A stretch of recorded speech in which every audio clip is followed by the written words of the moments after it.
Hello guys, कैसे आप सब। उम्मीद आप सब स्वस्थ मस्त हो। मैं हूं टीवीएस फ्रीडो ब्लॉग। साथियों, आज के ब्लॉग में हम आपको दिखाने वाले हैं आज आरक्षण मोर्चा, अनुसूचित क्षेत्र आरक्षण मोर्चा के तहत प्रतापगढ़ में जो रैली निकाली गई, जो आंदोलन किया गया आरक्षण के लिए, उसके विषय में श्री राजकुमार जी रोत ने क्या कहा। तो आप इस वीडियो को बिल्कुल भी स्किप ना करें, अंत तक देखें। आगे का लोकेशन। आज अनुसूचित क्षेत्र आरक्षण मोर्चा के तहत हमारे बांसवाड़ा और डूंगरपुर में बांसवाड़ा में कार्यक्रम हुआ पहला, और सेकंड कार्यक्रम अपना प्रतापगढ़ जिला मुख्यालय पे मैं मंच पे हमारे जो महापुरुष जिनकी प्रतिमाएं तस्वीरें जो लगी हुई है, इनको नमन करना चाहूंगा। इनको नमन करते हुए मैं मेरी बात को शुरू करना चाहूंगा। आज जिस बात को लेके हम यहां पर एकत्रित हुए हैं, जिस समस्या को लेके हम यहां पर एकत्रित हुए हैं, अनुसूचित क्षेत्र आरक्षण मोर्चा, तो ये मंच पे जो हमारे जो प्रतिमाएं लगा रखी है, हमारे बिरसा मुंडा से लगा के ज्योतिबा फुले, जयपाल सिंह मुंडा, भीमराव अंबेडकर जी, जिस आरक्षण की अपन बात कर रहे हैं, जिस आरक्षण की अपन लड़ाई लड़ रहे हैं, इन महापुरुषों की देन है जो संविधान के अंदर सम्मिलित हुआ 5वीं अनुसूची। और बड़े दुख के साथ कहना पड़ रहा है, सरकारें कोई भी रही हो, लेकिन आज तक अनुसूचित क्षेत्र का रिजर्वेशन पॉलिसी संविधान के अंदर क्या है, सरकार ने कब कब कैसे नियम बनाए, संविधान में क्या है प्रावधान और दिया कितना, इस पे आज तक बात नहीं हो पाई। बात इसलिए नहीं हो पाई है क्योंकि हमारा क्षेत्र भोला भाला रहा,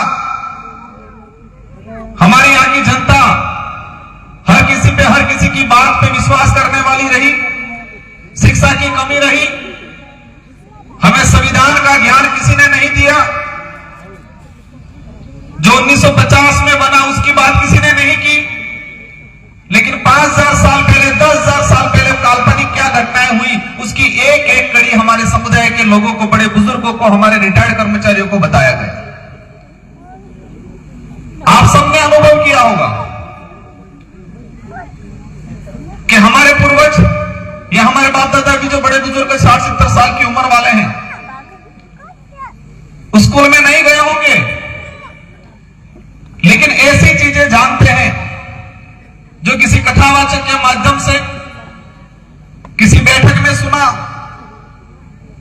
जो 800 साल पुराना काल्पनिक घटना का एक एक कड़ी जानकारी में है, लेकिन संविधान के अंदर हमारा अधिकार किस अनुच्छेद में है उसकी बात किसी ने नहीं की, नहीं हमको बताया गया।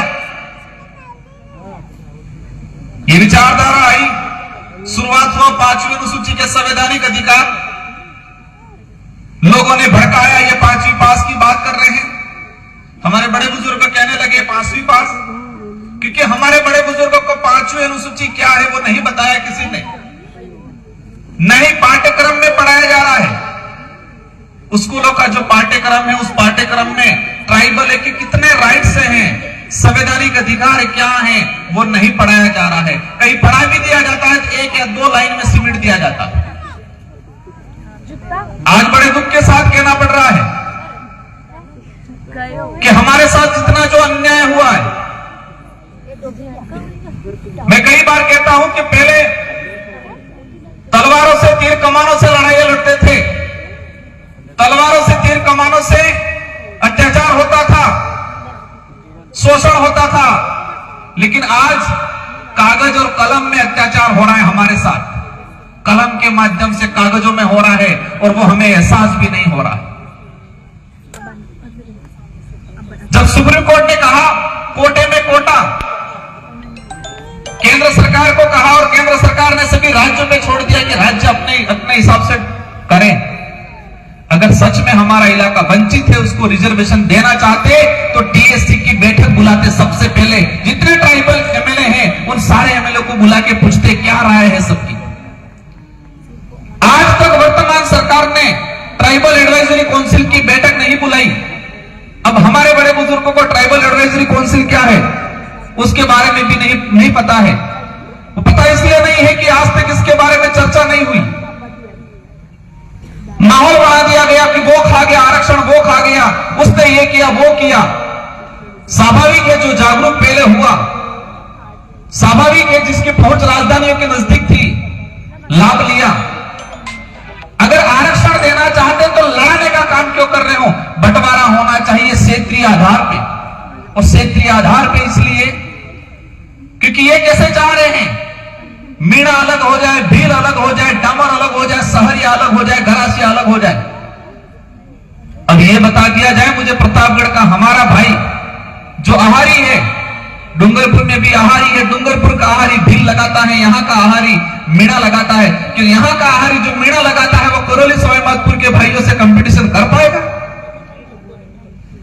अगर सच में रिजर्वेशन वर्तमान सरकार देना चाहती होती, सुप्रीम कोर्ट की भी भावना होती, तो क्षेत्रीय आधार पर बंटवारा हो जाए। इस क्षेत्रों में हमारी सबसे पहली मांग यह है, अज्ञानता वंश या षड्यंत्र के तहत या किसी भी तरीके से जो हमारे यहां भील समुदाय था इसका मीणा लिखा गया, उसका पहला संशोधन किया जाए। अगर इस इलाके के अंदर मीणा समूह होता तो इतिहास में यह पढ़ाया जाता कि महाराणा प्रताप के साथ मीणाओं की सेना लड़ी, भीलों की सेना लड़ी, यह नहीं पढ़ाया जाता। यहां भील कोर बटालियन नहीं खुलती, यहां मीणा कोर बटालियन खुलती। हम इतिहास की परिपाटी पे जाए और कागजों में भी जाते हैं तो 1960 से पहले अगर देखा जाए ना सबका भीड़ मिलेगा। तो मैं वही बात कहता था, पहले हथियारों से अत्याचार शोषण होता था, भेदभाव होता था, हमारे साथ अन्याय होता था, अब कागजों में हो रहा है।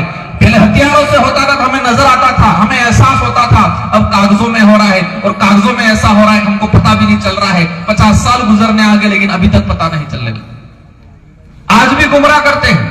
हमारी लड़ाई किसी भी पार्टी या किसी से नेता से नहीं है, हमारी लड़ाई सच्चाई को लेके है, हमारी लड़ाई हमारे अधिकारों को लेके है।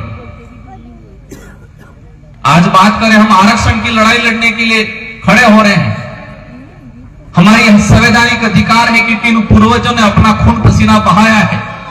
आजादी के इतिहास में देखा जाए तो अंग्रेजों से देखो, राजा रजवाड़ों से देखो, मुगलों से देखो, हर किसी से लड़ाई में सबसे अधिक अगर खून बहा है तो आदिवासियों का बहा है। यह बात अलग है कि उसका इतिहास नहीं लिखा गया और इसी वजह से हमको 5वें अनुसूचित संवैधानिक अधिकार मिले, लेकिन नजरअंदाज किया जाता है आज तक। उनको लगता है चुनाव में आएंगे, थोड़ी बड़ी बड़ी लॉलीपॉप वाली बातें कर देंगे, जनता तालियां बजा देगी, वोट देगी। आज तक यही हुआ। पहली बार जनता समझदार हुई। लोकतंत्र की ताकत क्या होती है, वोट की ताकत क्या होती है, उसको समझने लगी। अपने अधिकारों को लेकर सवाल खड़ा करना सीखी, आरक्षण की लड़ाई लड़ना सीखी। अब क्या बोल रहे हैं, जनता गुमराह हो गई है। जनता गुमराह नहीं, जनता समझदार हो गई है, सवाल जवाब करना सीख गई है, सही गलत का फैसला करना सीख गई है। इस बात की दिक्कत होगी। आज मैं कह रहा था कोटे में कोटा,